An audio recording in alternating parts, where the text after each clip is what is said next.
नमस्कार। कल भाजपा की केंद्र सरकार ने सीए लागू करने का नोटिफिकेशन जारी किया है। 10 साल देश पे राज करने के बाद ऐन चुनाव के पहले इन लोगों को सीए की बात करनी पड़ रही है।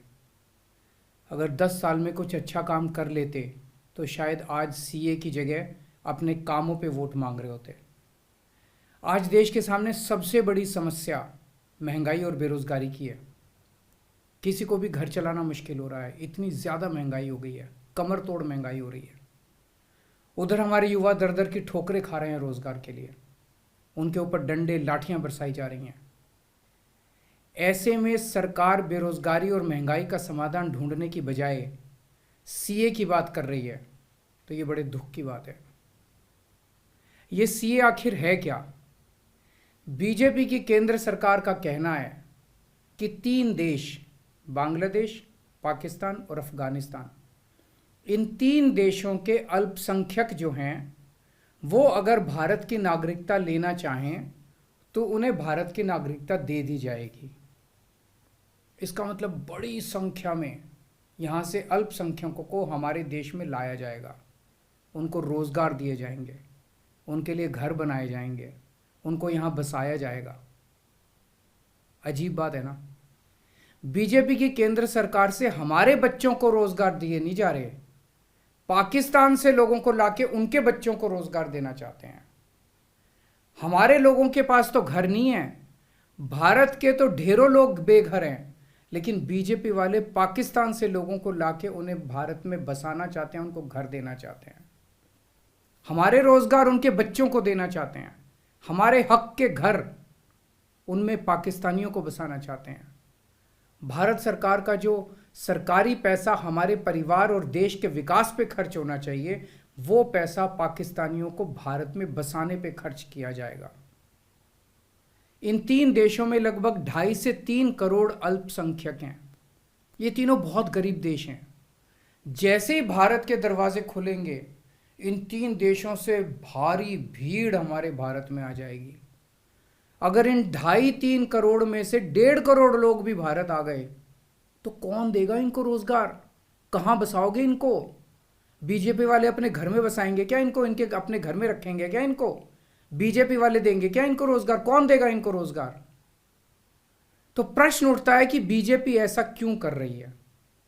कई लोगों से मैंने बात की, कुछ लोगों का कहना है कि ये पूरा का पूरा खेल वोट बैंक बनाने की गंदी राजनीति है। इन तीनों देशों से 1.5-2 करोड़ लोगों को अगर भारत ले आया गया और उनको चुन चुन के इस तरह से देश के अलग अलग भागों में बसाया गया, जिससे जहां जहां बीजेपी के वोट कम हैं वहां झुग्गियां डाल के अगर इन लोगों को वहां बसाया गया तो वहां बीजेपी का एक पक्का वोट बैंक तैयार हो जाएगा, बीजेपी के वोट बढ़ जाएंगे। और आने वाले इस चुनाव में तो नहीं, आने वाले भविष्य के चुनाव में बीजेपी को इससे बहुत बड़ा चुनावी फायदा मिल सकता है, ऐसा कुछ लोगों का कहना है।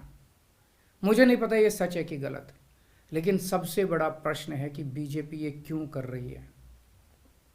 एक तरफ बीजेपी की हरियाणा सरकार हरियाणा के बच्चों को रोजगार देने में असमर्थ है। रोजगार के लिए हरियाणा सरकार अपने बच्चों को इजराइल भेज रही है। इजराइल में हम सब जानते हैं कि युद्ध चल रहा है, हमारे बच्चों को युद्ध में धकेला जा रहा है। अपने बच्चों को तो रोजगार है नहीं और पाकिस्तानियों को भारत लाके उनके बच्चों को रोजगार देना चाहते हो। मेरी तो ये बात बिल्कुल समझ से परे है। बीजेपी वाले पूरी दुनिया से बिल्कुल उल्टा चल रहे हैं। पूरी दुनिया में कोई भी देश अपने पड़ोसी देशों के गरीबों को अपने घर नहीं लाना चाहता। पड़ोसी देशों के लोगों को अपने देश में आने से रोकने के लिए पूरी दुनिया में हर देश तरह तरह के कानून बनाता है, बॉर्डर पे दीवारें लगाता है, बॉर्डर पे बिजली की तारें लगाई जाती हैं ताकि पड़ोसी देश का कोई भी व्यक्ति हमारे देश के अंदर ना आ सके। बीजेपी शायद अकेली पार्टी है पूरी दुनिया की जो पड़ोसी देश के गरीब लोगों को अपने देश में घुसाने के लिए दरवाजे खोल रही है, बिल्कुल उल्टा कर रही है। एक और बात है सोचने की, पिछले 10 सालों में 11 लाख से ज्यादा भारत के बड़े बड़े अमीर उद्योगपति और व्यापारी भारत छोड़ के चले गए। ये लोग भारत में फैक्ट्री चलाया करते थे, इंडस्ट्री चलाया करते थे, बड़े बड़े व्यापार किया करते थे, लाखों लोगों को नौकरी देते थे, रोजगार देते थे। ये बीजेपी की गलत नीतियों और उनके अत्याचार से तंग आके भारत छोड़ के चले गए। अगर बीजेपी को लाना ही है तो इन लोगों को वापस भारत लेके आओ ना, जो भारत छोड़ के चले गए। ये भारत आएंगे, इनके पास पैसा है, भारत में इन्वेस्ट करेंगे, नई नई फैक्ट्रियां खोलेंगे, नए नए व्यापार खोलेंगे, अपने बच्चों को रोजगार मिलेगा। ये क्या बदतमीजी है कि बांग्लादेश के, पाकिस्तान के और अफगानिस्तान के लोगों को हमारे देश में लाके बसाएंगे और उनको हमारे बच्चों के हक के रोजगार उनको देंगे। ये लोग कह रहे हैं कि 2014 के पहले आए हुए घुसपैठियों को इन नागरिकता दी जाएगी। ऐसा नहीं है, ये तो शुरुआत है। एक बार ये सिलसिला चालू हो गया, एक बार दरवाजे खुल गए तो फिर बहुत बड़ी संख्या में पाकिस्तानी और बांग्लादेश से लोग भारत में आने लगेंगे। आज बीजेपी कह रही है 2014 के पहले आए हुए लोगों को ही नागरिकता दी जाएगी। देख लेना, अगले चुनाव में ये बीजेपी वाले इस तारीख को बढ़ा के 2024 कर देंगे कि 2024 के आए हुए पहले वाले लोगों को दी जाएगी, और फिर इसे और आगे बढ़ा देंगे। मोटी मोटी बात यह है कि पाकिस्तानियों और बांग्लादेशियों के लिए भारी संख्या में भारत आने के लिए बीजेपी सरकार ने दरवाजे खोल दिए। ये देश के लिए बेहद खतरनाक है, और इसका सबसे ज्यादा खामियाजा उत्तर पूर्व, नॉर्थ ईस्टर्न स्टेट्स भुगत रहे हैं, खासकर आसाम।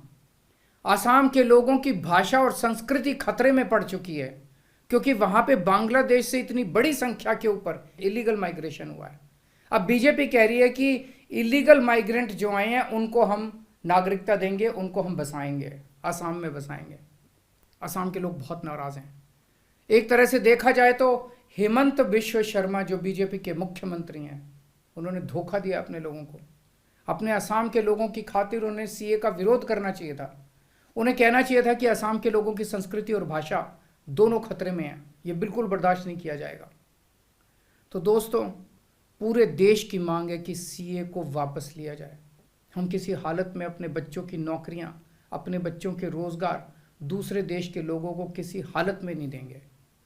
और अगर बीजेपी नहीं मानती, तो इसको वापस नहीं लेती, तो इस चुनाव के अंदर बीजेपी के खिलाफ वोट करके आप अपना गुस्सा जाहिर कीजिए। नमस्कार।